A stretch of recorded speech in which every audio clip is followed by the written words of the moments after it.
এমন সুন্দর জীবন, এমন সুন্দর যৌবন, আহা শক্তির টাইমটা, জীবনের সক্ষমতার সময়। ছোটবেলা তো ভাইয়া দুর্বল, বৃদ্ধ বয়সটাও দুর্বল। তোমাদের অনেক কিশোর নওজোয়ান একজনের গায়েও চাদর নাই, কিন্তু মুরব্বী সবগুলোর গায়ে চাদর। দেখো চাকায়া, এই চাচারা তো আমার সব পরিচিত চাচা। অর্থ হইল এই বৃদ্ধের এই দুর্বলতা তাকে চাদর গায়ে দিতে বাধ্য করেছে। তার শরীরে শীতের অনুভূতিটা বেশি, ঠিক কিনা বলেন না কেন? কিন্তু তোমরা নওজোয়ান, তোমাদের অধিকাংশ কারো গায়ে চাদর নাই। তোমরা দেখো ভাইয়া, আমার গায়ে কোনো চাদরই নাই। তাইলে বুঝাইতে চাইলাম এই শক্তির সময় যৌবন। যুবক চাইলে পাহাড় কাইটা সমান করতে পারবে, যুবক চাইলে সাগর নদী মাটি দিয়ে ভরাট করে দিতে পারে। একটা এলাকার যুবক ছেলেরা যদি চায়, সবার হাতে হাতে মদের বোতল পৌঁছাই দিতে পারবে। একটা সমাজের ছেলেরা যদি চায়, সবার হাতে হাতে নামাজের মুসল্লাও তুলে দিতে পারবে। অতএব ছেলেরা, তোমরা যারা যুবক আয়োজন করছো, আমি তোমরা উৎসাহ দেই, একটু আগাও, এখানে থাইমা যাইও না। একটা মাহফিল করছি, এক ফোটলা বিরিয়ানি খাওয়াই দিছি, খালাস না বন্ধু, একটু আগাও। তোমরা আবার বসো, যে কয়জনে মাহফিলের আয়োজন করছো তোমরা আবার বসো, যে আমরা কেমনে আটটু ভালো হইতে পারি, আটটু চরিত্রবান হইতে পারি, আমরা কেমনে নিজেরা নামাজ ধরতে পারি। একটু যদি হিম্মত করো যুবক, ইনশাআল্লাহ ভালো হবে। শনিবার দিন আমি আমার মাদ্রাসায়, এই শনিবারে সকাল 10টা থেকে বিকাল 4:30 পর্যন্ত, এইবারই প্রথমবার আমি আলাদা 16 বছর থেকে 30 বছরের নিচে যাদের বয়স, এই কিশোর যুবকদের জন্য আলাদা ইসলাহি মজলিসের আয়োজন করছিলাম। আমার শায়েখ আল্লামা মুফতি মুশতাকুর নবী সাহেব বয়ান করছেন, আল্লামা মুফতি আমজাদ হুসাইন সাহেব বয়ান করছেন, হজরত মাওলানা মুফতি ইউসুফ বিন ইকবাল বয়ান করছেন, আমাদের কুমিল্লা ক্যান্টনমেন্টের বড় একজন শিশু বিশেষজ্ঞ ডাক্তার মিজানুর রহমান, উনি বয়ান করছেন, আমি নিজে কিছু কথা বলছি। প্রায় 600 ছেলে এন্ট্রিভুক্ত আসছে, এখানে উপস্থিত হয়েছে 600। সন্দ্বীপে, চট্টগ্রামে আমরা প্রতি বছর সন্দ্বীপ যাই, সেখানে 4টা-5টা ছেলে ফজরের নামাজের জন্য, তারা বন্ধু কলেজের ছেলে, 4-5 জন ছেলে মাত্র। ওরা একদিন সিদ্ধান্ত নিছিল, ওরা সবসময় ফজরের নামাজ পড়তো, তো ওরা একদিন সিদ্ধান্ত নিছে যে ফজরের পরে তারা সন্দ্বীপ তো সাগরের পারে, তো সাগরের পারে হাঁটতো তারা। তো তারা একদিন সিদ্ধান্ত নিছিল আজ থেকে 1 বছর আগে, যে আমরা সকালবেলা না হাইটা চলো আমরা বন্ধুদেরকে ফজরের জন্য জাগাই, ফজরের ক্যাম্পেইন করি, ফজরের জন্য গণসংযোগ করি। এই 4-5 জন ছেলে উদ্যোগ নিয়ে শুরু করছে। ঠিক 1 বছরের মেহনতে এই গত নভেম্বর, 24 সালের নভেম্বরে আমি গেছি মাহফিলে, ওইখানে তারা আমার লিস্টেড, ফজরের পরে আমি তাদের জন্য আলাদা বয়ান করছি, তাদের আলাদা মাহফিল হয়েছে ফজরের পরে। মানে রাইতে আমি যেই প্যান্ডেলে ওয়াজ করছি, ওই প্যান্ডেলটা তারা সকালের জন্য আবার ভাড়া নিছে। বুঝেন না এই কথা? আমি ওখানে ছিলাম, আর ওখানে রাত্রে আসা যায় না, ওইটা সন্দ্বীপে স্পিড বোট দিয়ে আইতে যাইতে হয়, তো তার রাইতে আওয়ানোর সিস্টেম নাই, থাকতে হয়। এই জন্য ফজরের পরে আবার বয়ান করছি 1.5 ঘন্টা। তো ওরা, আমি বললাম এত ভোরে ছেলেরা আইবনি, কয় হুজুর আসবে ইনশাল্লাহ, আপনি দেখেন। তারা আমারে দেখাইছে কাগজে কলমে লিস্টেড করা, প্রায় 4,500 ছেলে এখন ফজরের নামাজ জামাতে পড়ে। যুবক চাইলে কি না পারে, যুবক চাইলে ভাঙতে পারে, যুবক চাইলে গড়তে পারে, যুবক চাইলে বুলডোজার দিয়ে সমান করে লাইতে পারে, সমান করে ফেলতে পারে। আবার সেই ভাঙার উপরে যুবক চাইলে গড়তেও পারে। আল্লাহ তাআলা নওজোয়ানের শরীরে অসম্ভব হিম্মত দান করছে, অসম্ভব হিম্মত। এই জন্য বাপ, আমি যুবক যারা, তাদেরকে উৎসাহিত করলাম। মহান আল্লাহ পাক রব্বুল আলামিন আমাদেরকে বলছেন, আমি তোমাদের ইমানদার, ইমান নিলাম, আমি ইমান দিছি বান্দা, আমি গত বছর যখন তাবলিগের সফরে ছিলাম দিনাজপুর জেলায়, গত বছর আগস্ট মাসে ৭২ বছর বয়স্ক একজন হিন্দু লোককে কালেমার দাওয়াত দিছিলাম। ওনার 2 ছেলে মুসলমান।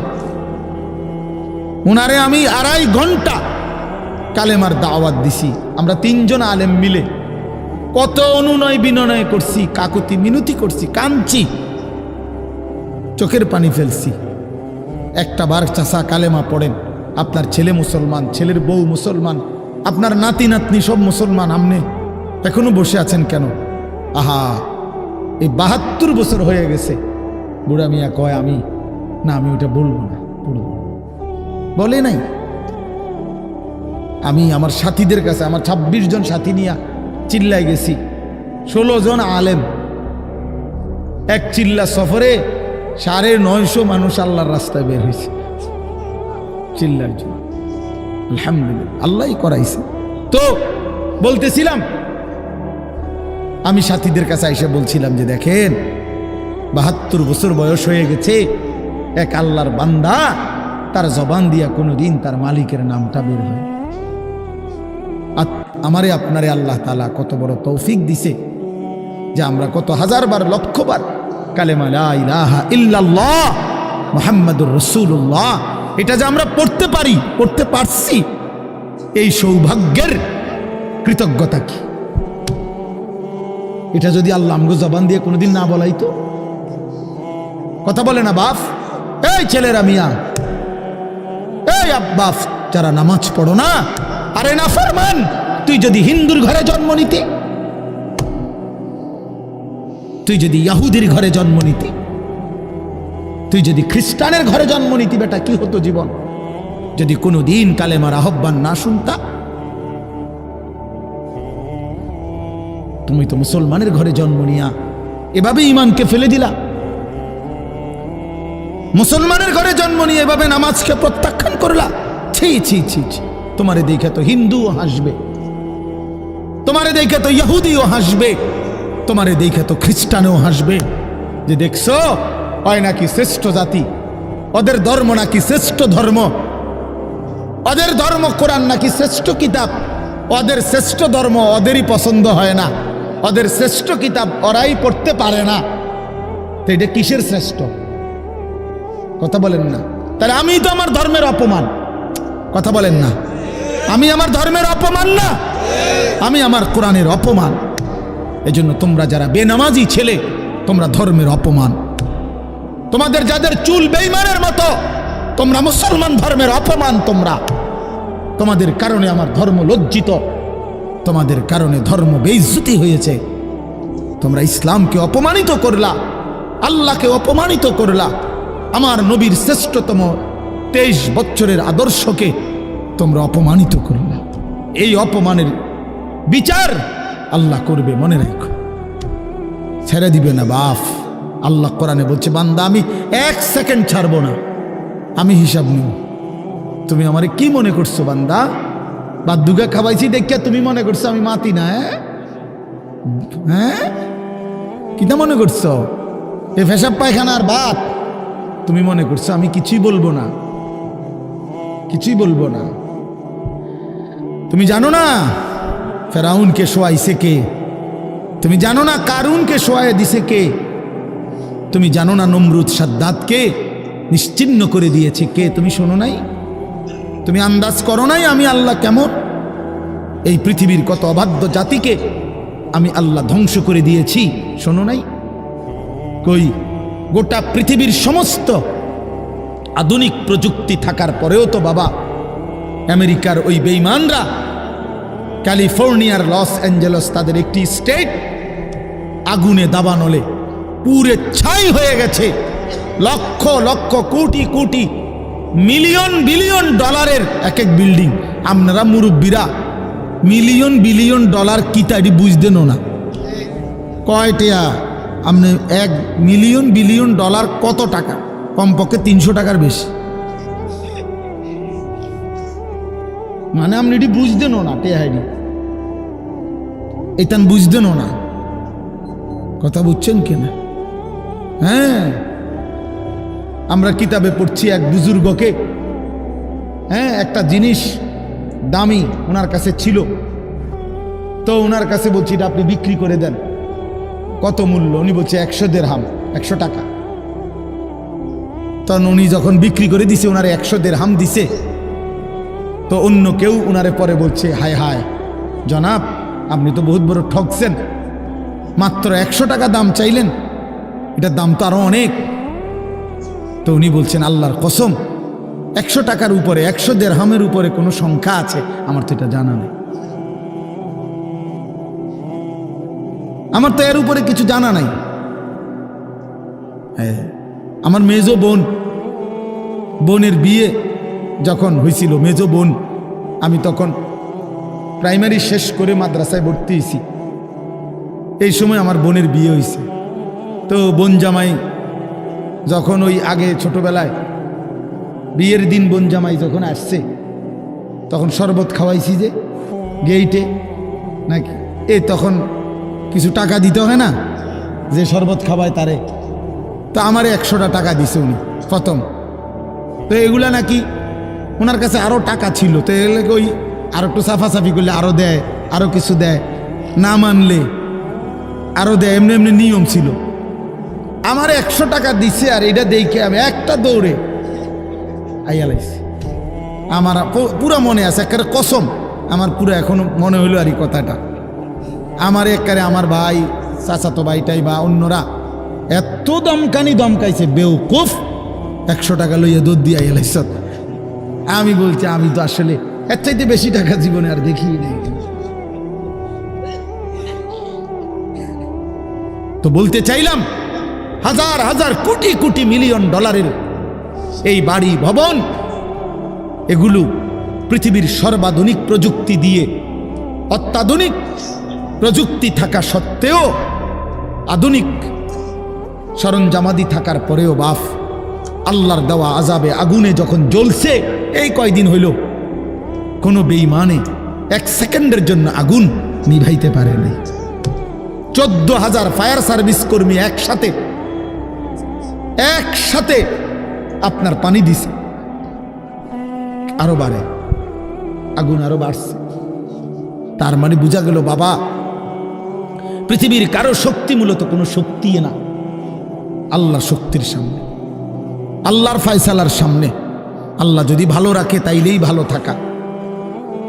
হ্যাঁ, আপনার টাকা তো আছে 1000 কোটি টাকা, কিন্তু আপনার ফেডে অসুখ, আপনি টেহা দিয়ে কিনবেন। আপনার টাকা তো আছে লক্ষ কোটি টাকা, কিন্তু আপনার তো ডায়াবেটিস, আপনি কিনবেন টাকা দিয়ে, কি করবেন? আপনি 7 রাজার ধন হইলেও কি লাভ হবে আপনার? এই জন্য আমি অনুরোধ করছি, আমরা মুমিন, আল্লাহ আমাদেরকে বলছে এটাই কথা, সকলেই আল্লাহর কথা শুনবে এটা জরুরি না, এবং সবার সৌভাগ্য হবে এটাও জরুরি না। আসমানের ফয়সালা, আল্লাহ তাআলার ফয়সালা। আল্লাহর কথা বলতে পারা এটাও সৌভাগ্য, শুনতে পারা এটাও সৌভাগ্য, ইন্তেজাম করতে পারা এটাও সৌভাগ্য।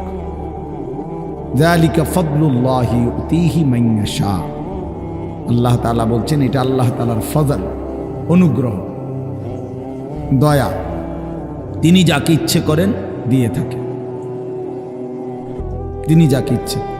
হযরতে বেলাল রাদিয়াল্লাহু তাআলা আনহু, ওনার বাড়ি মক্কা মদিনা না, অনেক দূরে, কিন্তু উনি মুসলমান হয়েছেন, সাহাবী হয়েছেন।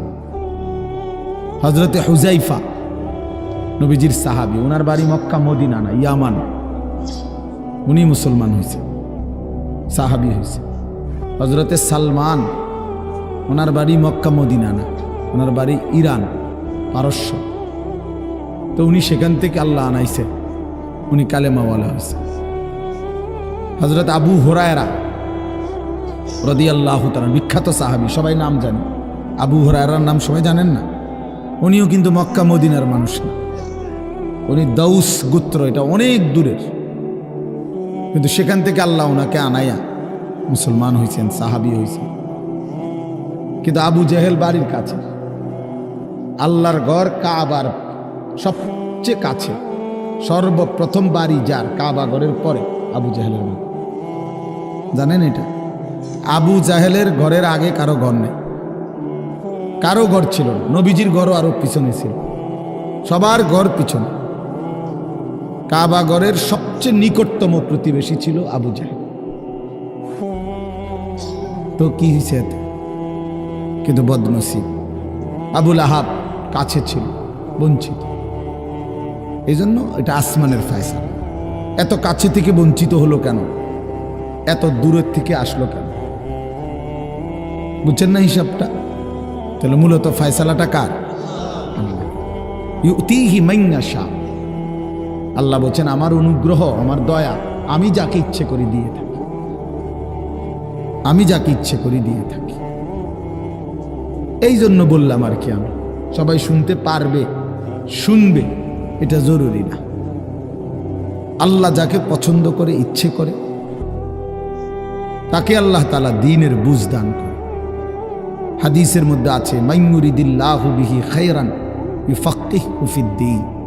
আল্লাহ যার ভালো চান, কল্যাণ করতে চান, তাকেই আল্লাহ তাআলা দ্বীনের বুঝ দান করে, দ্বীনের বুঝ দান করে। নবীজি বলেন ইজা আরাদাল্লাহু বিআবদিন খায়রান ইস্তা'মালাহু। আল্লাহ যখন তার কোনো বান্দার ব্যাপারে ভালোর ফয়সালা করে, তো আল্লাহ তাআলা তাকে কাজে লাগান। সাহাবীরা জিজ্ঞেস করছে কিভাবে কাজে লাগায়? কাইফা ইস্তা'মিলুহু, হে আল্লাহর রাসূল আল্লাহ তাকে কাজে লাগান কিভাবে? তো নবীজি বলেন ইউওয়াফিকুহু লিআমালিন ক্বাবলাল মাউত। আল্লাহ যাকে ভালো চান তাকে মৃত্যুর আগে আগে নেক আমল করার তৌফিক দান করেন। এটাই তারে কাজে লাগাইছে যে ঠিক আছে তোমারই দিয়ে আমি আমার সিজদা দেওয়াবো, তোমারই দিয়ে আমি আমার ঘরের খেদমত নেব, তোমারই দিয়ে আমি আমার কোরআনের খেদমত নেব। আল্লাহ তাকে আমলের তৌফিক দিয়ে থাকেন।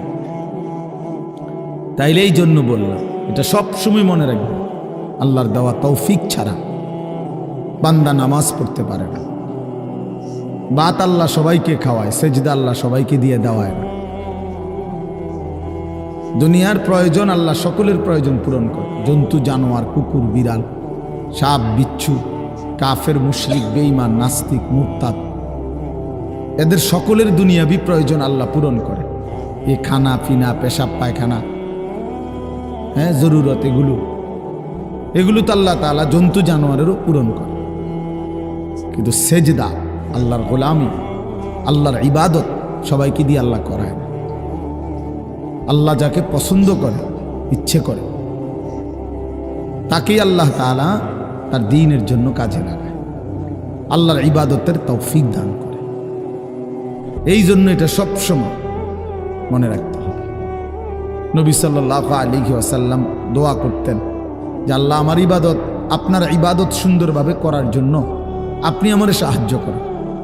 আপনি সাহায্য না করলে হবে না, আপনি তৌফিক না দিলে হবে না। আল্লাহুম্মা লা মানিআ লিমা আ'তাইত।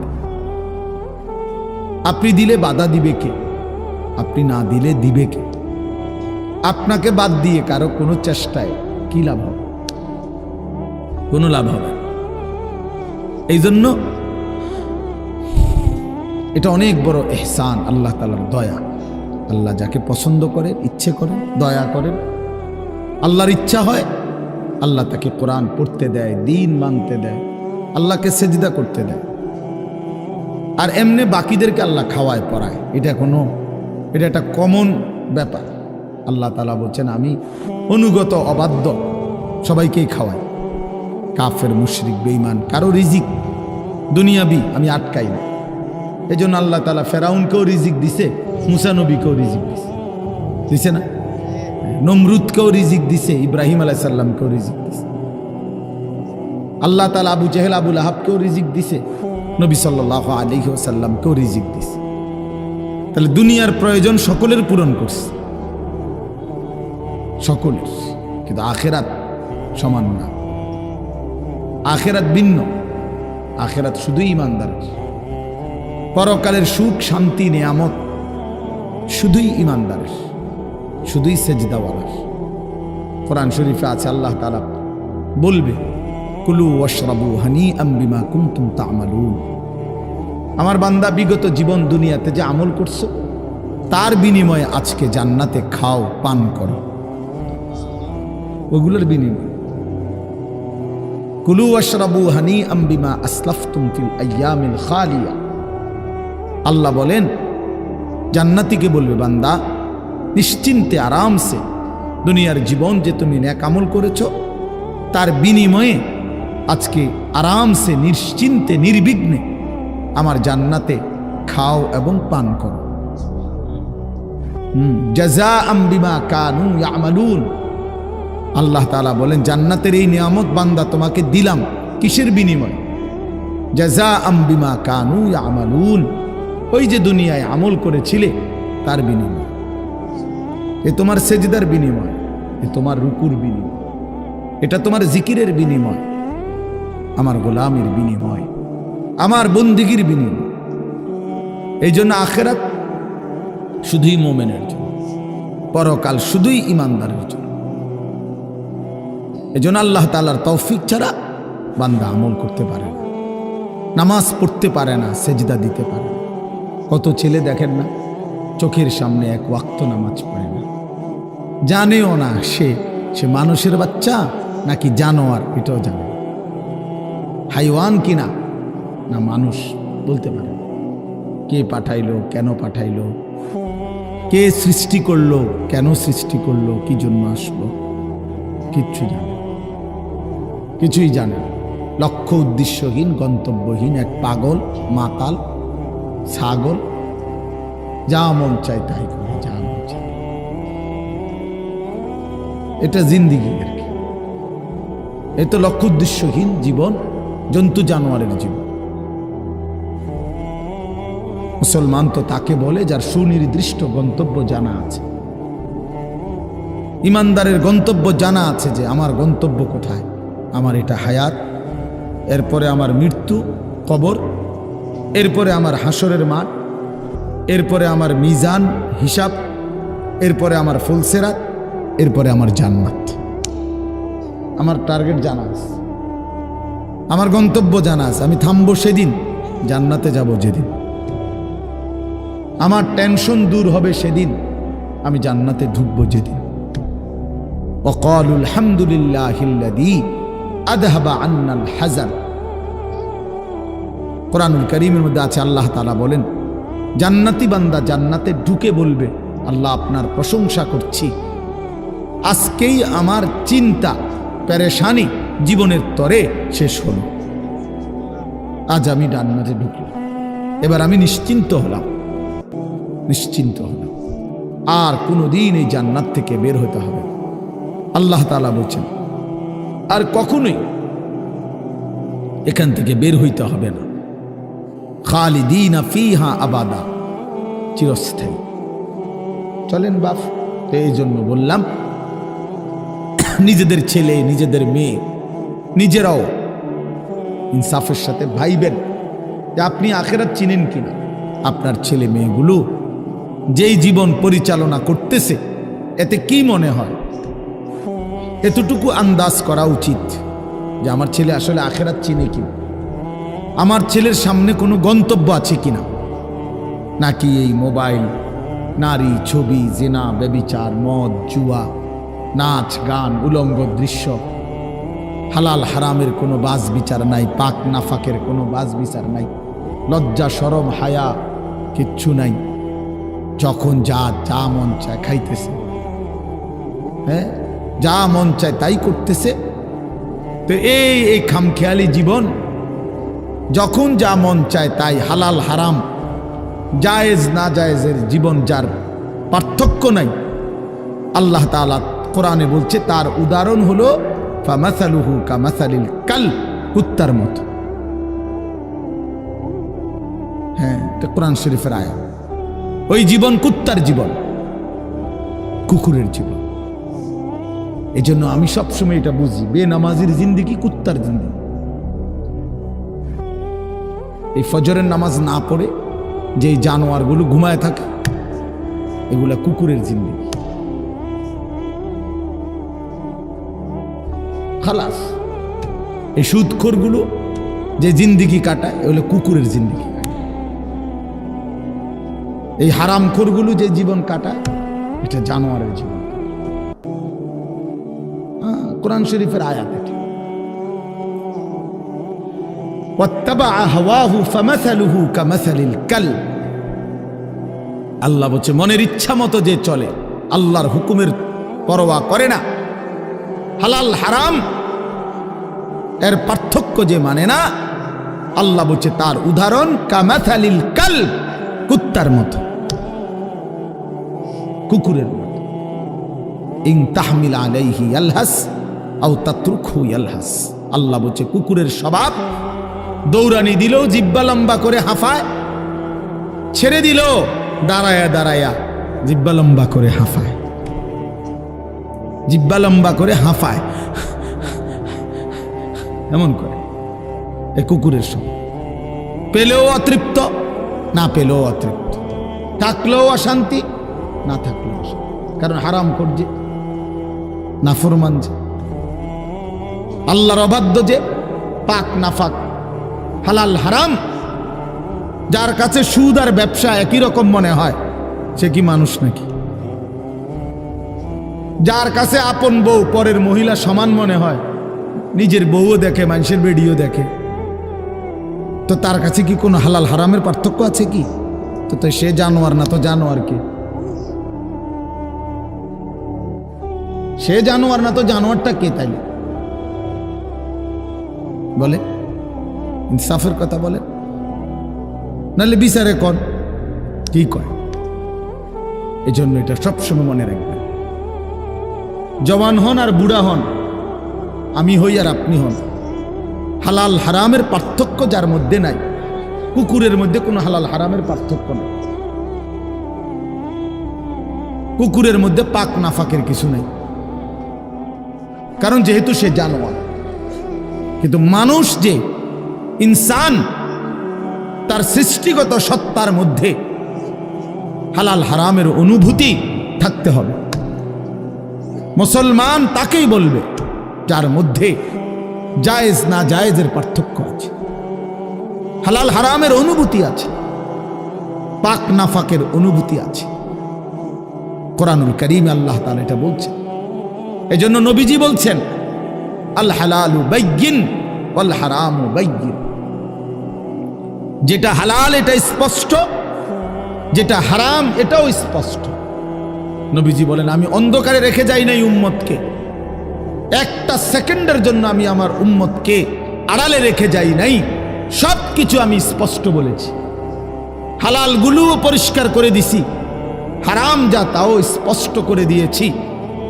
24 ঘন্টার যাবতীয় কর্মকাণ্ড আমি আল্লাহ স্পষ্ট করে দিয়েছি। ওই দেখেন ওই অপদার্থ ছেলেটার দিকে দেখেন, এক নজরে মোবাইলের দিকে তাকায় রয়েছে, কারে বলে কি ওয়াজ করে এর কোনো খবর। এটা ধরে রাখছে মোবাইল, এক নজর একদিকে খালা। এবার ওয়াজ হয়, কারে বলে কি বলে, আমার এত কিছু দরকার, আমি আর আমার মোবাইল। এই জিন্দেগি, এই ছেলে পেলেদের আকসারের জীবন এটা। 24 ঘন্টা পৃথিবীতে তার একটাই জিনিস, সেটা হলো একটা মোবাইল। এটাই তার মা, এটাই তার বাবা, এটাই তার আত্মীয়, এটাই তার স্বজন। মোবাইলেই হাসে, মোবাইলেই কাঁদে, মোবাইলেই আবেগ, মোবাইলেই অনুভূতি, সব কিছু জীবনের মোবাইলটার উপর।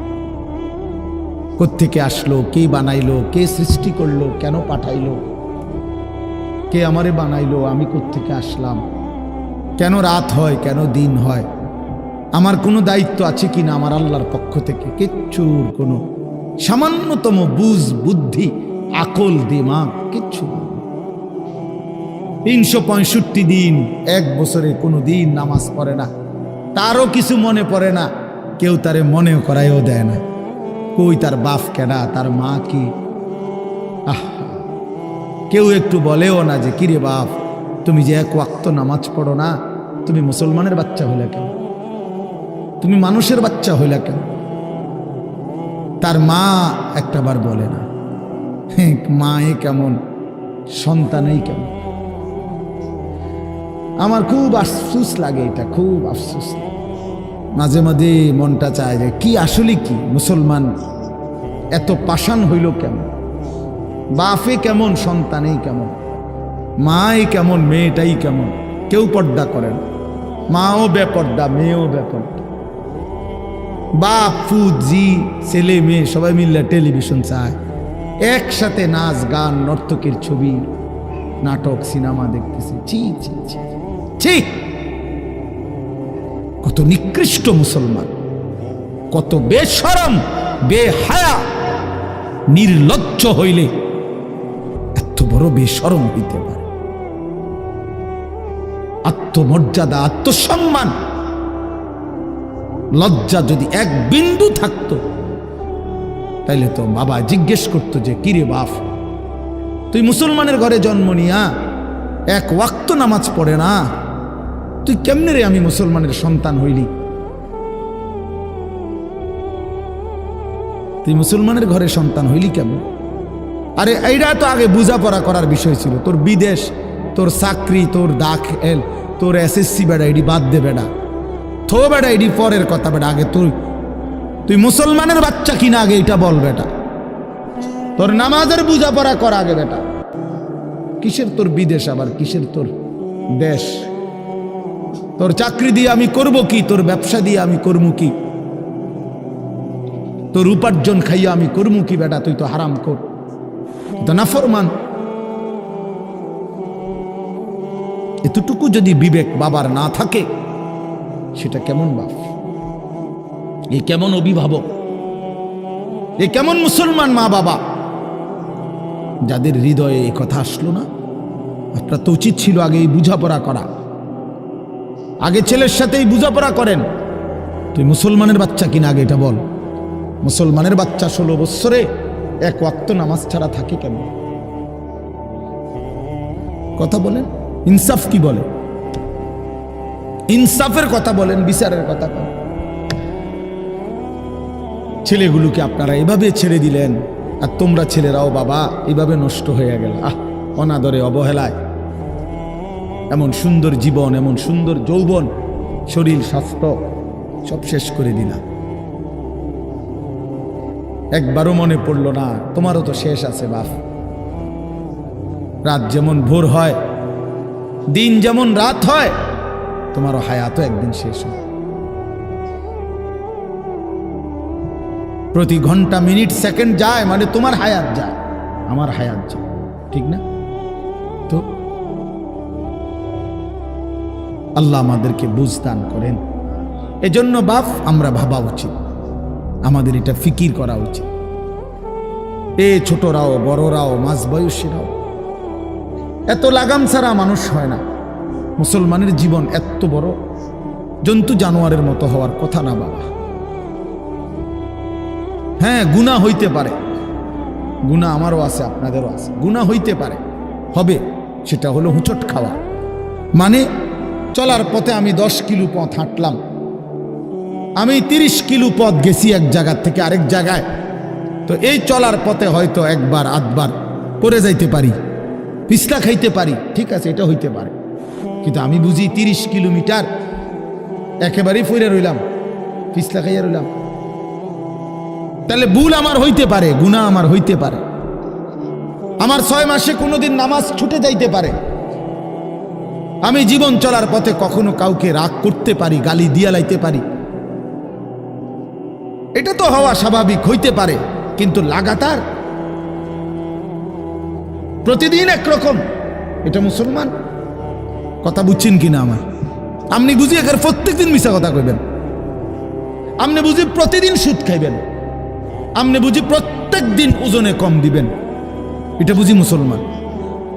আপনি বুঝি একদিনও নামাজ পড়তেন না, আপনি বুঝি 365 দিনে কোনোদিন ফজরের নামাজ পড়তেন না, এটা মুসলমান?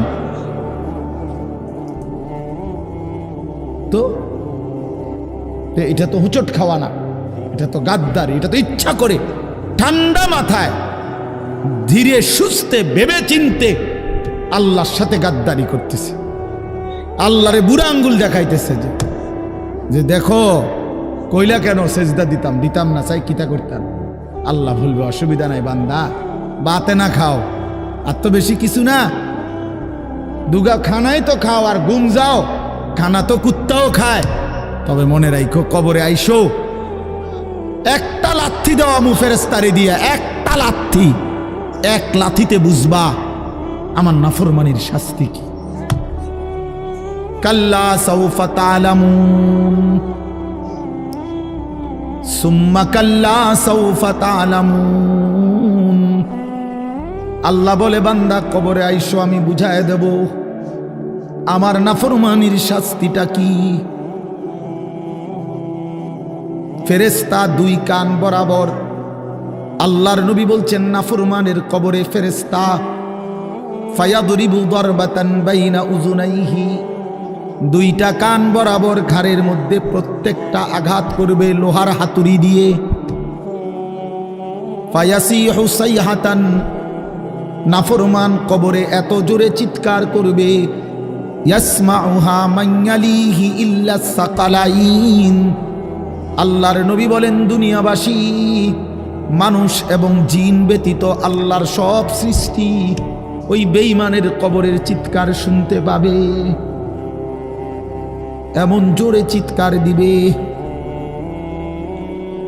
একটা একটা আঘাত এভাবেই চলবে কিয়ামত পর্যন্ত,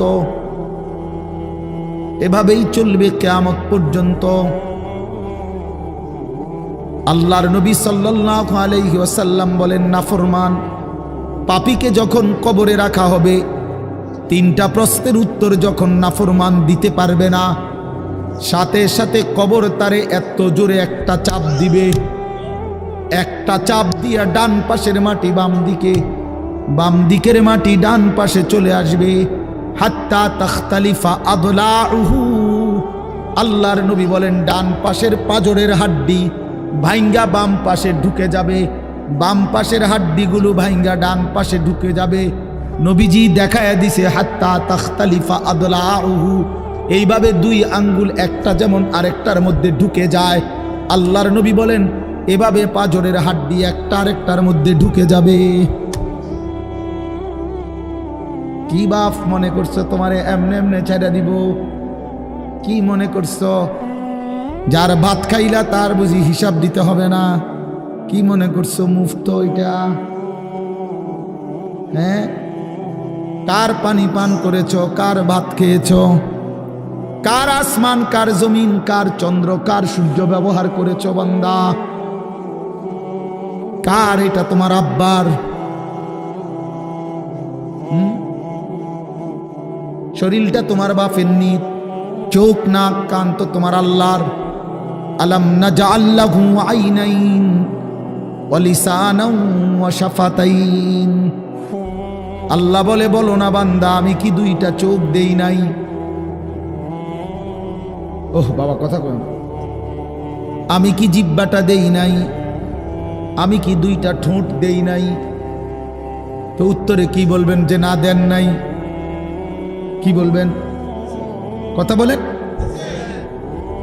তো এই কথা বলার হিম্মত আছে কারো যে আল্লাহ আপনি চোখ দেন নাই, আপনি ঠোঁট দেন নাই? কারো সাহস আছে কিনা এটা বলার? তাইলে আল্লাহই তো দিয়েছেন। আলাম নুসিহ জিসমাকা, হাদিসে আছে নবীজি বলেন আল্লাহ জিজ্ঞেস করবে হাসরের মাঠে বান্দা বলো না আমি কি তোমার শরীরটা সুস্থ রাখি নাই? ওয়া নুরভিকা মিনাল মা, আমি কি প্রতিবার তৃষ্ণার্ত অবস্থায় তোমারে আমি আল্লাহ তো আমি কি পানি পান করাই নাই? আমি তো পানি পান করিয়েছিলাম, আমি তো তৃষ্ণা নিবারণ করেছিলাম, আমি তো ক্ষুধার চাহিদা পূরণ করেছিলাম, আমি তো কায়নাতের সূর্য চন্দ্র আলো বাতাস দিয়েছিলাম। ওয়াজআলনা নাওমাকুম সুবাতা, আল্লাহ বলে সারাদিনের ক্লান্তি দূর করার জন্য রাত্রি গভীরের ঘুম আমি আল্লাহই তো বানিয়েছি। ওয়াজআলনাল লাইলা লিবাসা, অন্ধকার কালো চাদর দিয়ে ঢেকে পৃথিবীটাকে অন্ধকারাচ্ছন্ন করে দিয়েছি আমি আল্লাহই তোমার ঘুমের উপযুক্ত পরিবেশের জন্যে। আবার দিনের বেলা আলোকিত করে দিয়েছি তোমার উপার্জনের সুবিধার জন্যে। রাতে তুমি ঘুমাইবার জন্য অন্ধকার করে দিয়েছি। দিনে তুমি রোজগার করবা এই জন্য আলোকিত করে দিয়েছি। সুবহানাল্লাহ। ওয়াজআলনান নাহারা মাআশা, উপার্জনের জন্য দিন বানিয়েছি, ঘুমাইবার জন্য রাত বানিয়েছি।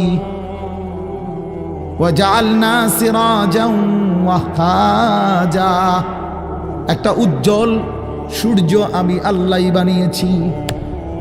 وأنزلنا من المعصرات ماء ثجاجا, জমাট বাঁধা মেঘ থেকে আমি আল্লাহ অঝোর ধারায় বৃষ্টি নামিয়েছি। এই জমিনটাকে সিক্ত নরম করেছি, ছোট্ট ছোট্ট ছিদ্র বানিয়েছি। তোমার অনাদরে ফেলে দেওয়া দানা আমি আল্লাহ কুদরতি স্বয়ংক্রিয় মেশিন দিয়ে আমি আল্লাহ জমিনের নিচে আমি নিয়ে এসেছি। কয়দিন পরে আবার আমি আল্লাহ সেই ছোট্ট দানা থেকে নতুন গাছ বের করে দিয়েছি। লিনুখরিজা বিহি হাব্বান ওয়া নাবাতা, আরে রিজিকের ব্যবস্থা আমি করলাম, ঘুমের ব্যবস্থা আমি করলাম, উপার্জনের পরিবেশ আমি করে দিলাম, শরীর স্বাস্থ্য জীবন যৌবন আমি দিলাম। আমি কেন সেজদা পেলাম না? আল্লাহ যদি বলে বান্দা আমি কি অপরাধ করলাম, আমি তোমারে এত কিছু দিয়ে আমি কি অন্যায়টা করলাম যেই অপরাধের কারণে তুমি আমারে সেজদা দিলা না? কি বলবা যুবক? নাফরমান যুবক কি বলবা? অসভ্য যুবক যে নামাজ পড়ো না, হাইওয়ান তুমি কি বলবা? তুমি মানুষ না জানোয়ার? বেনামাজি তুই মানুষ না জানোয়ার? বল, মানুষ না জানোয়ার বল বেটা।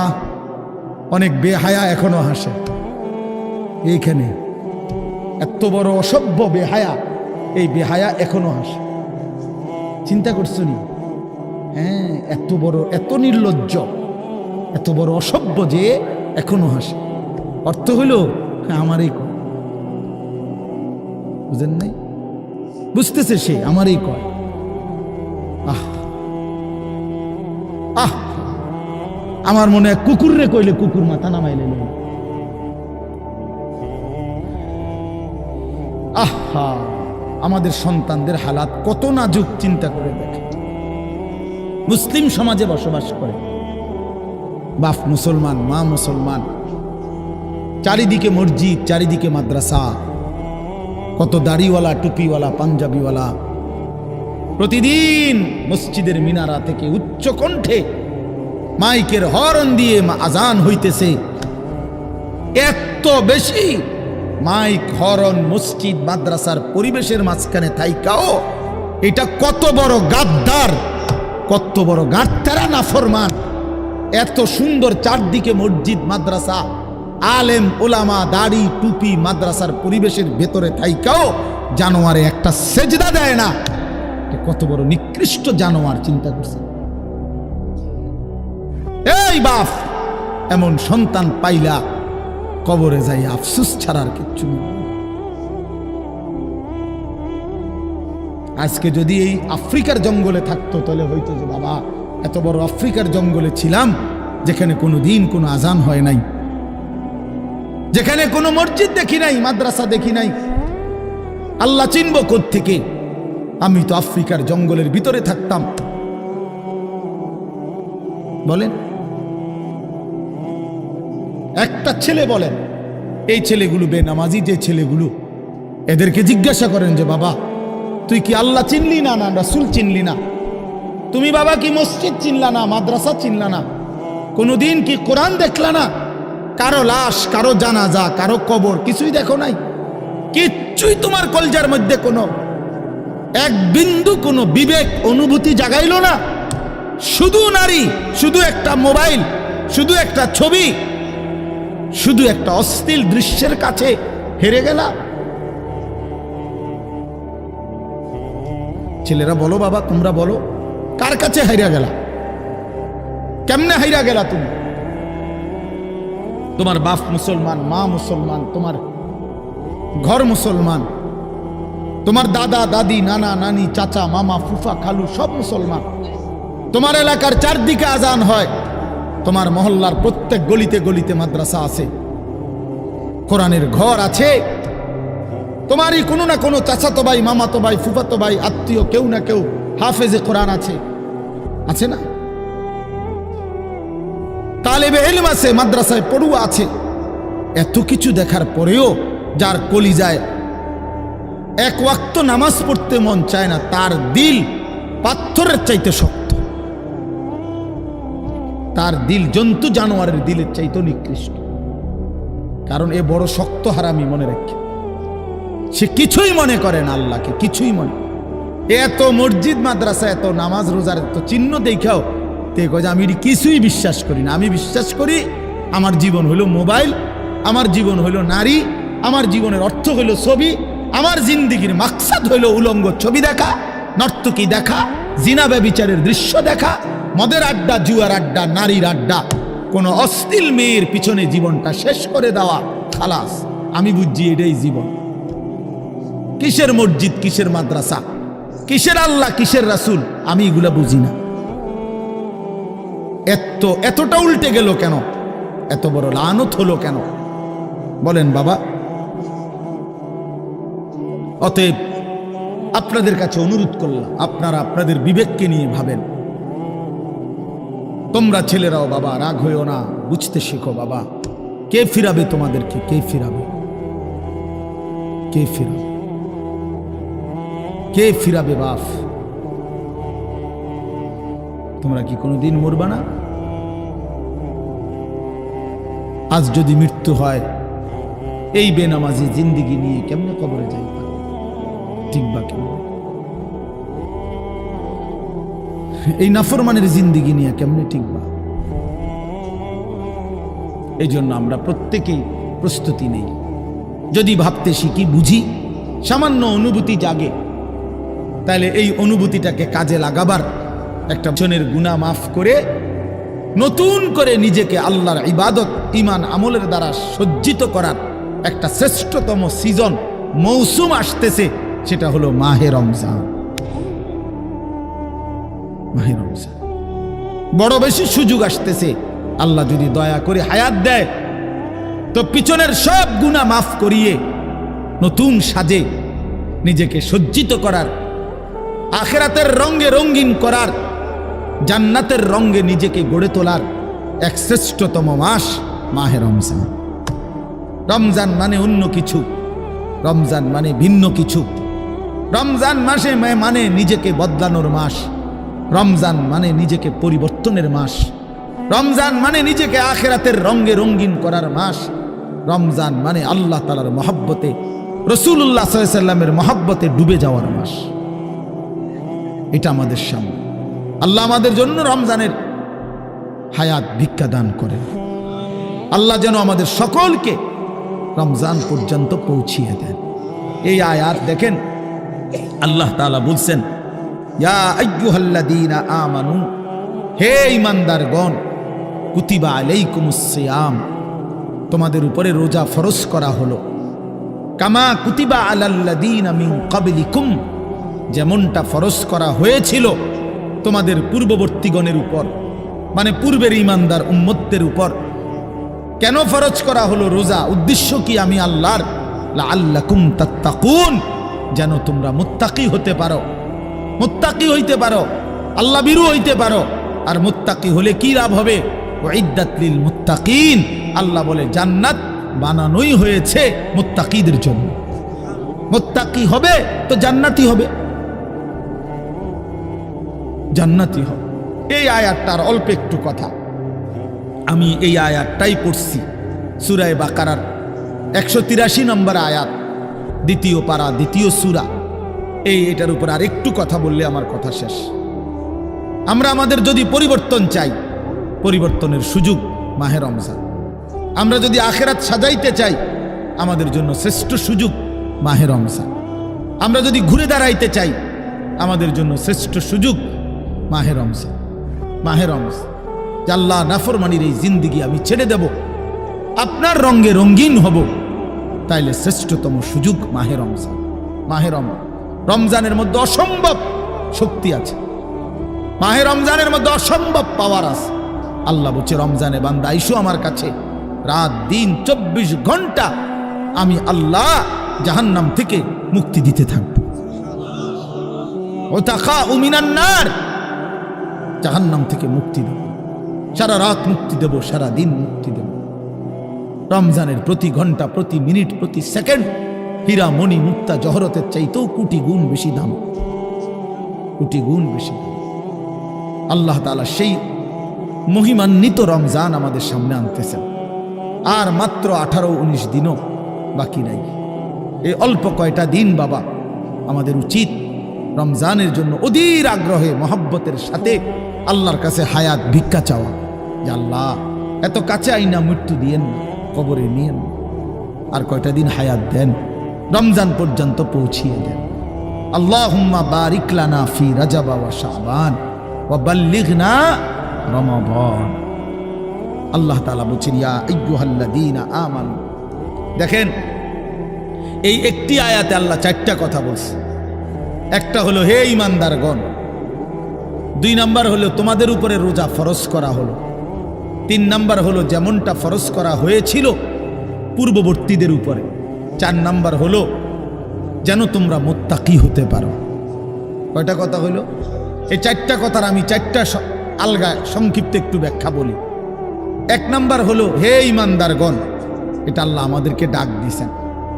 তাফসীরের মধ্যে আছে আদম আলাইহিস সালাম থেকে নিয়ে আমাদের নবী পর্যন্ত, ইতিপূর্বে আমাদের নবীর আগে যত নবী পৃথিবীতে আল্লাহ পাঠাইছেন, ওই নবীদের উপরে যারা ঈমান আনছিল, ওই নবীদের আমলে তাদের কাউকে কোনোদিন আল্লাহ তাআলা এই শব্দ দিয়ে হে ঈমানদারগণ, ইয়া আইয়ুহাল্লাযীনা আমানু বলে ডাক দেন নাই।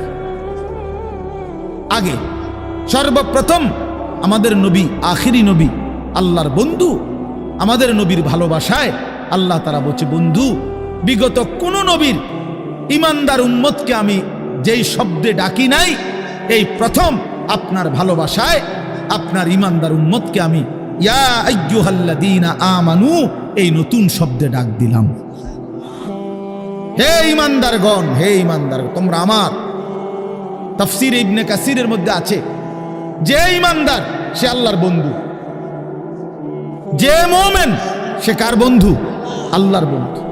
আল্লাহর বন্ধু, মুমিনের বন্ধু আল্লাহ, আল্লাহর বন্ধু মুমিন, আল্লাহর বন্ধু মুমিন। এই জন্য তাফসীরে লিখছে হে ঈমানদারগণ, এই কথার আরেকটা তর্জমা এটা, হে আমার বন্ধুগণ। আল্লাহ যেন ডাক দিয়া বলছে, হে আমার বন্ধুগণ, তোমরা আমার বন্ধু, তোমরা আমার। আমি বানাইছি বহু জনেরে, তোমরা বানাইছি আমার জন্য, আমার জন্য।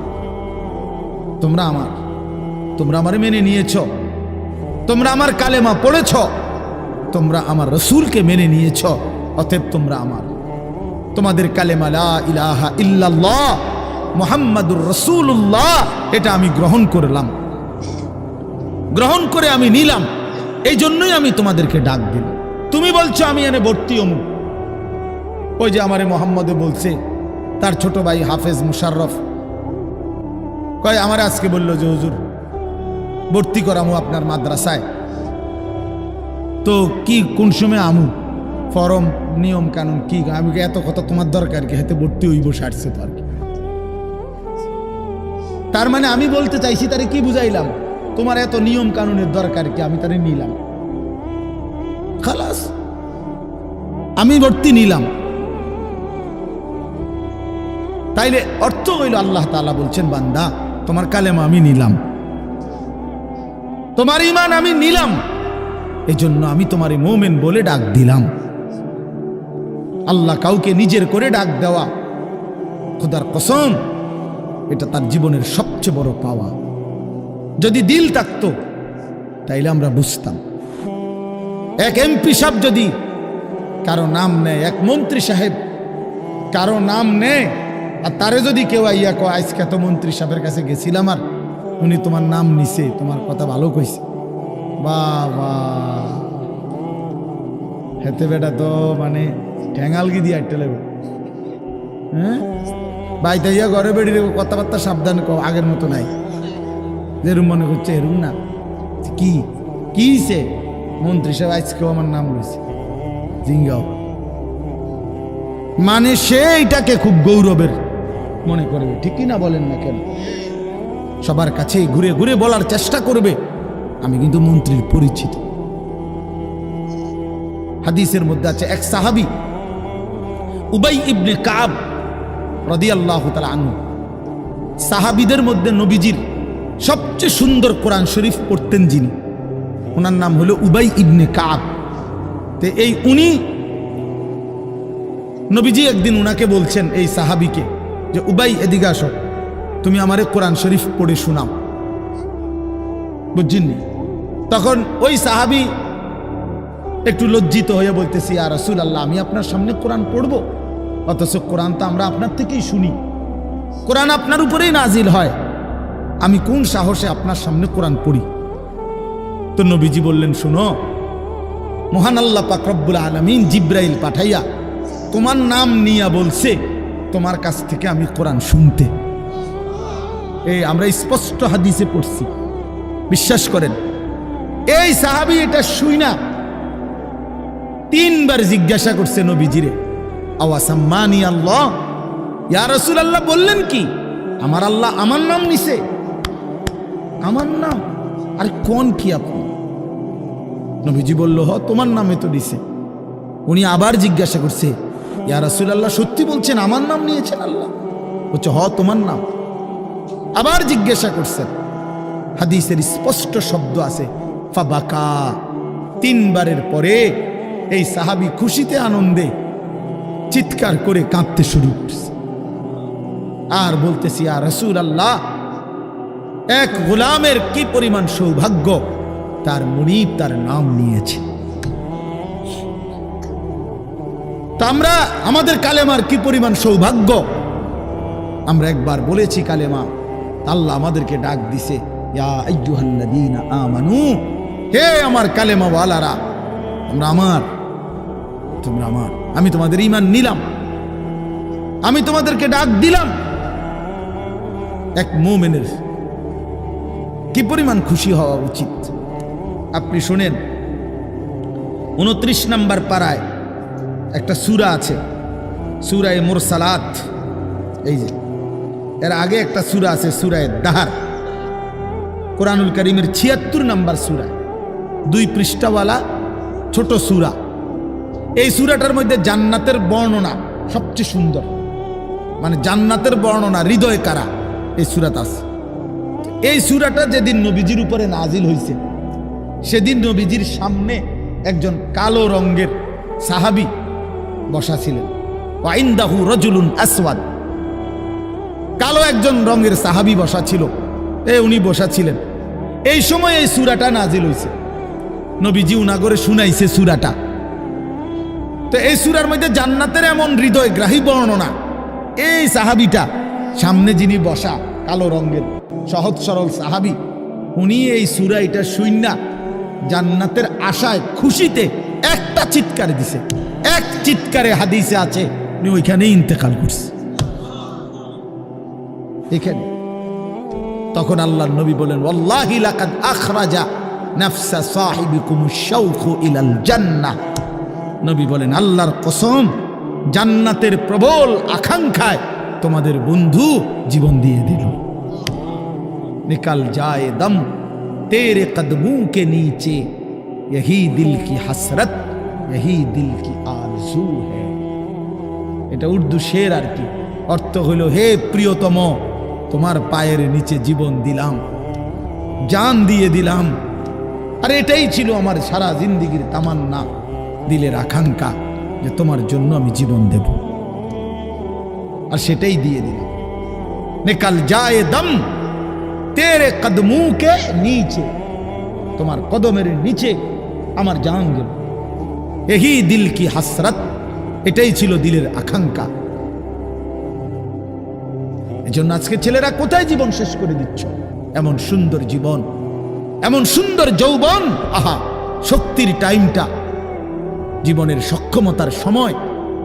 ছোটবেলা তো ভাইয়া দুর্বল, বৃদ্ধ বয়সটাও দুর্বল। তোমাদের অনেক কিশোর নওজোয়ান একজনের গায়েও চাদর নাই, কিন্তু মুরব্বী সবগুলোর গায়ে চাদর।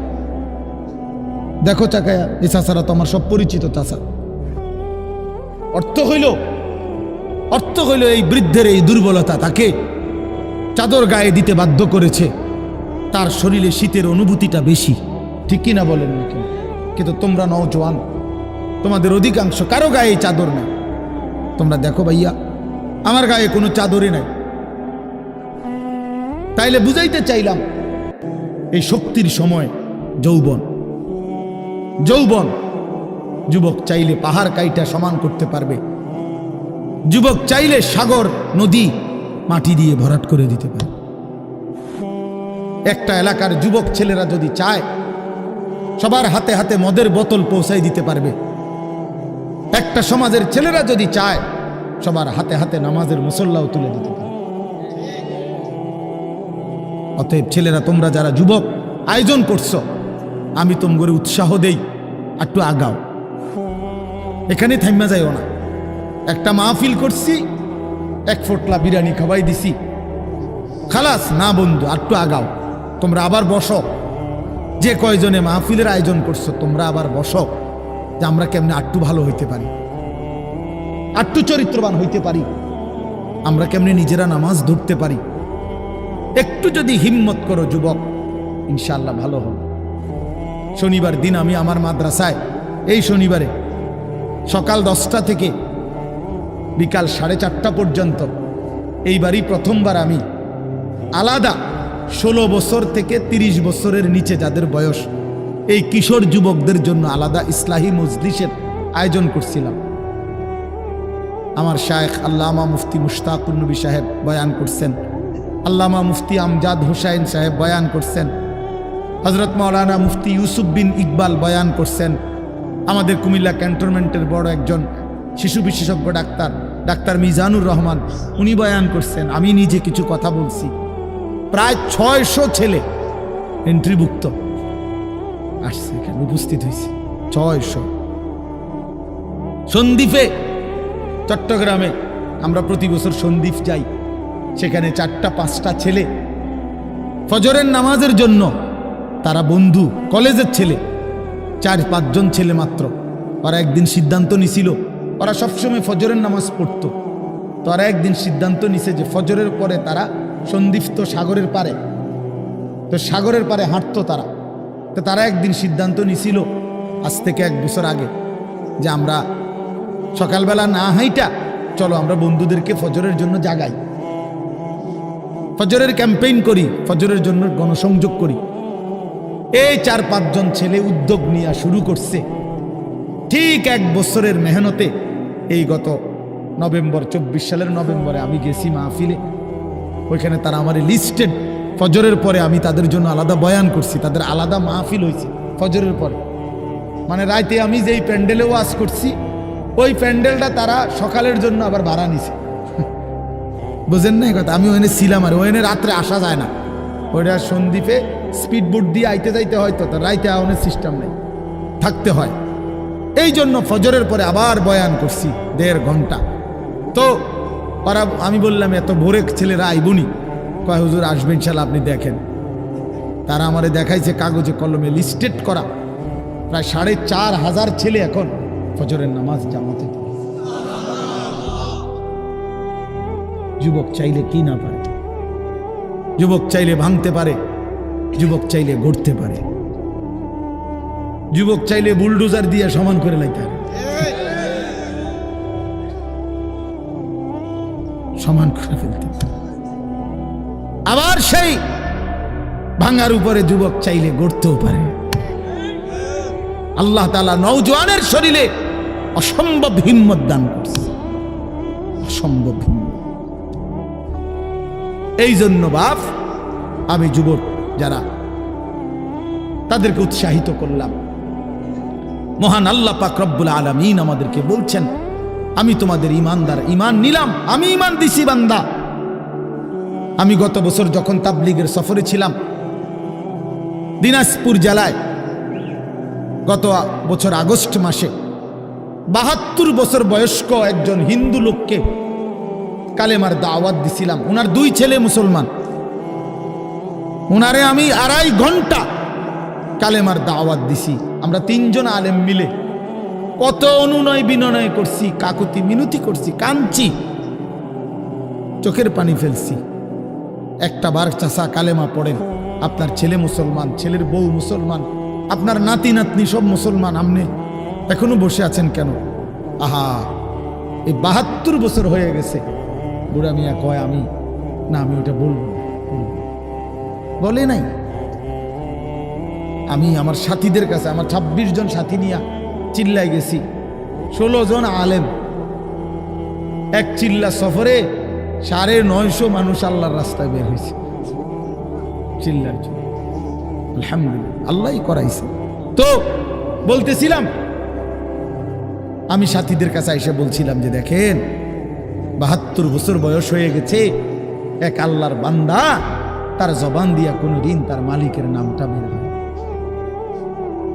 আমারে আপনারে আল্লাহ তাআলা কত বড় তৌফিক দিছে যে আমরা কত হাজারবার, লক্ষবার কালেমা লা ইলাহা ইল্লাল্লাহ মুহাম্মাদুর রাসূলুল্লাহ এটা যে আমরা পড়তে পারি, পড়তে পারছি, এই সৌভাগ্যের কৃতজ্ঞতা কি? এটা যদি আল্লাহ আমগো জবান দিয়ে কোনোদিন না বলাইতো। কথা বলে না বাপ, এই ছেলেরা মিয়া, এই আব্বাস যারা নামাজ পড়ো না, আরে না ফরমান, তুই যদি হিন্দুর ঘরে জন্ম নিতি, তুই যদি ইহুদির ঘরে জন্ম নিতি, তুই যদি খ্রিস্টানের ঘরে জন্ম নিতি, বেটা কি হতো জীবন? যদি কোনোদিন কালেমার আহ্বান না শুনতা। তুমি তো মুসলমানের ঘরে জন্ম নিয়া এভাবে ইমানকে ফেলে দিলা। মুসলমানের ঘরে জন্ম নিয়ে এভাবে নামাজকে প্রত্যাখ্যান করলা।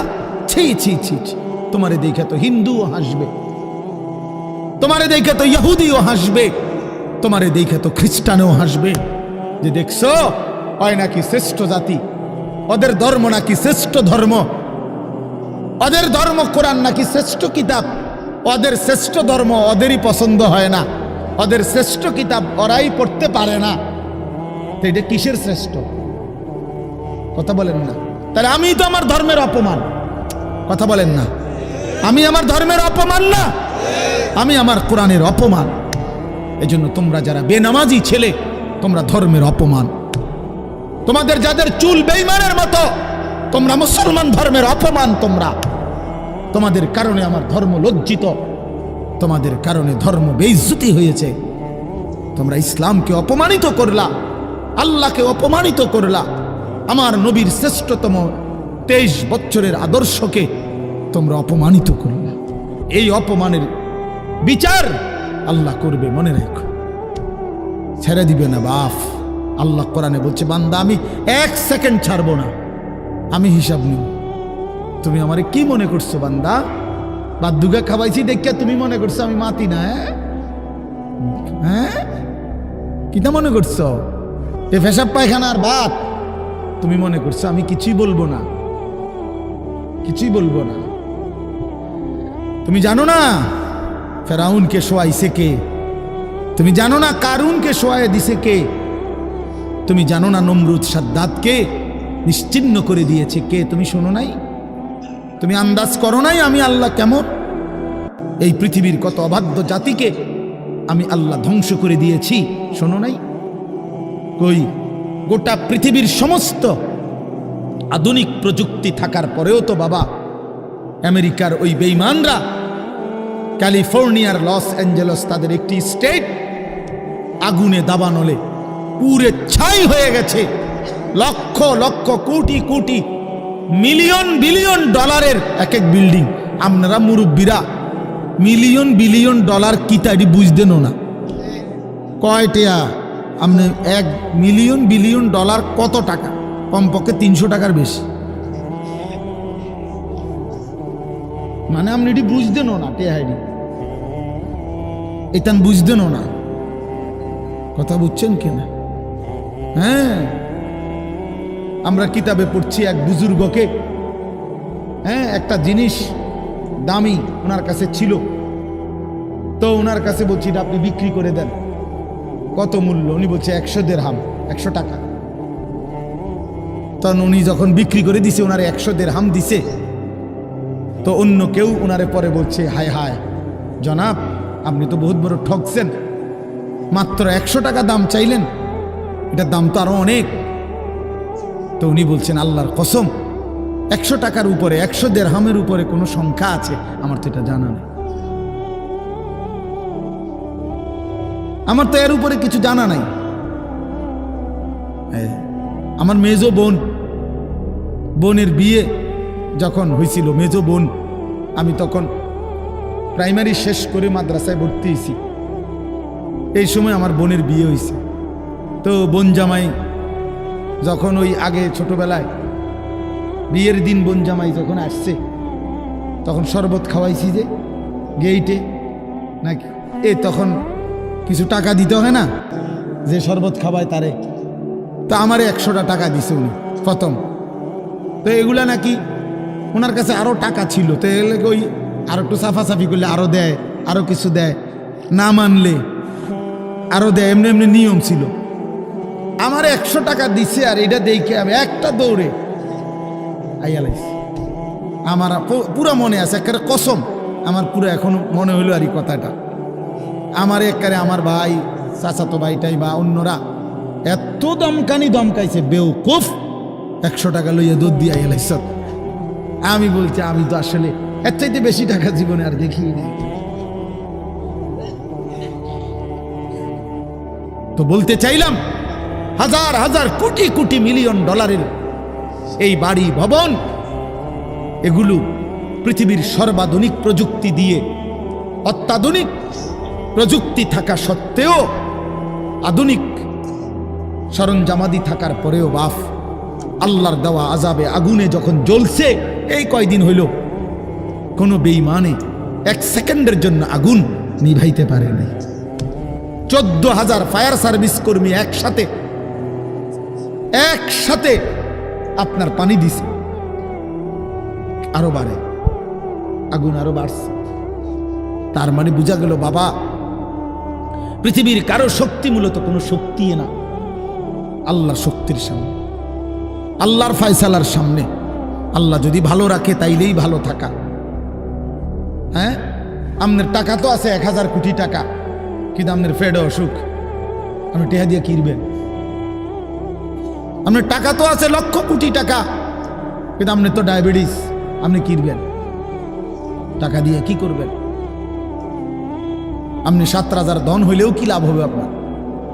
এই জন্য আমি অনুরোধ করছি, আমরা মুমিন, আল্লাহ আমাদেরকে বলছে এটাই কথা, তোমাদের উপরে আমি রোজা ফরজ করলাম, তোমরা আমার হুকুম মানো, তোমরা আমারে মানো বান্দা। রোজা মানে বিরত থাকা, সিয়াম মানে বিরত থাকা, তার মানে গুনাহ থেকে বাঁচো, হালাল বস্তু থেকে বাঁচো। আমি তোমাদেরকে হারাম তো হারামই, হারাম থেকে আবার ফিরাবো কেন? হারাম থেকে তো ফিরতে সারা বছরের জন্যই বলে দিছি। তো আমি রমজান মাসে তোমাদের 3টি হালাল খাবার হালাল ছিল, পানি হালাল ছিল, হালাল স্ত্রী হালাল ছিল। আমি রমজানের 30টা দিন, একটা মাসে তোমাদের জন্য খাদ্য, পানি, স্ত্রী, এই 3টা জিনিস হালাল বস্তু আমি হারাম করে দিলাম। যেন আমি বুঝাইতে চাইলাম যে দেখো, আমি আল্লাহ যেখানে হালালটাও হারাম করে দিলাম, সেখানে হারামটার প্রতি আমি আল্লাহর কি পরিমাণ ঘৃণা। যেখানে হালালটাই ছেড়ে দিতে বললাম, সেখানে হারামটা ধরে রাখার কোনো সুযোগ আছে?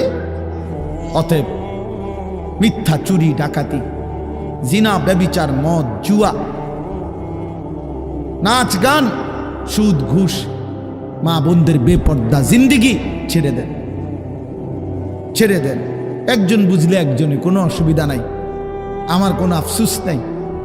আমি সব সময় ফেরিওয়ালার মতো আমি বুঝি, একজনই শুনুক, একজনই যদি ভাবে আলহামদুলিল্লাহ, সংখ্যা দিয়ে আমি কি করব? বুঝেন নাই? 10 কোটি মানুষ আমারে মনে করেন আলগি দিছে, তো কি হইছে? কি হইছে? এটা আমার কবর রাজাব মা। বাংলাদেশের একেবারে মনে করেন 50 লাখ লোক আমার চিনে, তো কি হইছে? এটা আমার কবর রাজাব মা। তো আর কি, পরিচিতি, অপরিচিতি, জনপ্রিয়তা, এগুলো কোনো বিষয় না, এগুলো কোনো মুখ্য বিষয় নয়। বিষয় হলো আল্লাহর কাছে গ্রহণ হওয়া, আখিরাতের মুক্তি পাওয়া, জাহান্নাম থেকে মুক্তি পাওয়া। অতএব আজকে এতটুকুই মূল কথা। আমরা প্রত্যেকেই এটা ভাবি আমরা মুমিন। প্রিয় ভাই বলেন, আমরা এখানে যারা এখন বসছি রাত 12টা বাজে, আমার কথা শেষ, নীরবে একটা মিনিট ইনসাফের সাথে ছেলেরা বাবা বলো তুমি মুসলমান কিনা। না ছেলেরা আলাদা বলো বাবা কও তোমরা মুসলমান কিনা। প্রিয় বাপ বলো তুমি মুসলমান কিনা, তুমি মুসলমানের সন্তান কিনা। তাইলে তুমি সিদ্ধান্ত দাও আজকে। বয়স্ক যারা আছেন তারা আপনারা বসা থাকেন, কিন্তু তোমরা যারা 30 বছরের নিচে ছেলে, তোমাদের বয়স বুঝে শুনে ধোঁকা দিও না, আল্লাহর সাথে ধোঁকা করো না, আল্লাহর সাথে মস্কারি করো না। হাদিসের মধ্যে আছে এক লোক নবীজির সামনে বাম হাত দিয়ে খাইতেছিল, মুসলিম শরীফের হাদিস। নবীজি তারে বলছে ডান হাতে খাও, তখন সে বলছে আমি ডান হাতে খাইতে পারি না। নবীজি বলছে তাইলে আর পারবাও না। কসম আল্লাহর, ওই হাদিস আছে। সাহাবী বলে ওই লোক আর কোনোদিন ডান হাত মুখের কাছে আনতে পারে নাই, কারণ সে তো মূলত মিথ্যা বলছিল, অহংকার করে বলছিল। এই জন্য আমি অনুরোধ করছি, তোমরা যারা 30 বছরের নিচে আছো ছেলে বাবা, তোমরা দিল থেকে বুঝে শুনে তোমরা নিয়ত করে দাঁড়াও, যে এই কথার নিয়তে দাঁড়াও যার ভাল লাগে যে আমি ইনশাল্লাহ চেষ্টা করুম ফজর সহ 5 ওয়াক্ত নামাজ পড়তে। তুমি সিদ্ধান্ত নিয়ে বলো যে আমি চেষ্টা করব, আমি নারী ছবি, অশ্লীল দৃশ্য থেকে, মোবাইলের অশ্লীল ছবি থেকে নিজেকে বাঁচাইবার নিয়ত করলাম, সিদ্ধান্ত করলাম। আল্লাহ তৌফিক দিলেই তো পারবা, ঠিক কিনা বলেন না কেন? অতএব নিয়ত করে হিম্মতের সাথে যে আসলেই হুজুর আমি দিল থেকে বললাম, এই নিয়ত করে দাঁড়াও। যার ভাল লাগে দাঁড়াও, কোনো বাধাবাধকতা নাই, যার মন চায় দাঁড়াও, আমার কোনো জোরাজুরি নাই। বাকি তুমি দিল থেকে বলো, মন থেকে মনে নিয়ত করো, তোমার দিলে তুমি। কারণ তোমার কবর তোমার, আমার কবর আমার। তোমার ঘরে তুমি ফিরবা, আমার ঘরে আমি ফিরব। সবাই রাজি তো ইনশাআল্লাহ? আল্লাহ তাআলা তৌফিক দান করেন। বসো বাপ, আল্লাহ কবুল করে নেন। মনে করো ঠকবা না, মনে রাখো নামাজ পড়ে কেউ ঠকে না, না পড়ে ঠকে। গুনাহ ছেড়ে দিয়ে ঠকবা না, বরং গুনাহ ছেড়ে দিলে দামি হইবা ইনশাআল্লাহ। দামি হইও, নিজে দামি হবা, মনে রাখো দামি। একটা জিনিস শেষ মনে রাখো ছেলেরা, যে কোনো মূল্যে আমরা আলহামদুলিল্লাহ গোটা পৃথিবী নিয়ে আমাদেরও পড়ালেখা করা আছে। সারা পৃথিবীর হালাত আমরাও বুঝি কম বেশ। আমরা জেনারেল লাইনেও পড়ালেখা করছি, কুমিল্লা ভিক্টোরিয়া কলেজ থেকে মাস্টার্স পাস করছি, সরকারি আলিয়া মাদ্রাসা থেকে কামেল পাস করছি, কওমি মাদ্রাসা থেকে দাওরায়ে হাদিস পাস করছি। তাহলে মাটির তলে থাকি না, পৃথিবীর নিয়ে আমরাও গবেষণা ভাবি। কাজে সারা পৃথিবীর যেই পরিস্থিতি বর্তমান এবং আমাদের কোরআন সুন্নাহর যেই ভাষ্য, এই সবগুলো বিশ্বাস করো, একত্রে মিলাইলে এ কথা আমাদের কাছে একেবারে স্পষ্ট। আগামীর পৃথিবী ইসলামের পৃথিবী, আগামীর পৃথিবী কোরআনের পৃথিবী। মনে রাখো বললাম বাপ, তুমি দেখবা, তোমার হায়াতেই দেখবা ইনশাআল্লাহ। এখন যাদের বয়স এই 20, 25, 26, 28, যাদের বয়স 12, 15, তোমরা ইনশাআল্লাহ আগামীর ইসলাম দেখবা, কালেমার বিজয় দেখবা। তোমরা শুনবা যে ফিলিস্তিন বিজয়ী, তোমরা শুনবা সারা পৃথিবীতে কালেমার পতাকা উড়েছে, তোমরা শুনবা ইউরোপ আমেরিকার শক্তি নিশ্চিহ্ন হয়ে গেছে, তোমরা শুনবা ইসরায়েলের কুত্তারা পরাজিত হয়ে গেছে। সেদিন বুঝবা ইমানদারি দামি, সেদিন বুঝবা চরিত্রবান ছেলেটাই দামি, সেদিন বুঝবা নামাজি ছেলেটাই দামি। আর যারা চরিত্র নষ্ট করে ফেলেছ, তুমি ফালতু কোনো না কোনো সিফাত কুনাত পড়ে থাকবে। এই জন্য আমরা দয়া করি ইনশাআল্লাহ প্রত্যেকেই আমরা ইনশাআল্লাহ নামাজ পড়বো তো ইনশাআল্লাহ। ভালো হও, চরিত্রবান হও, নিজের জীবন গঠন করো।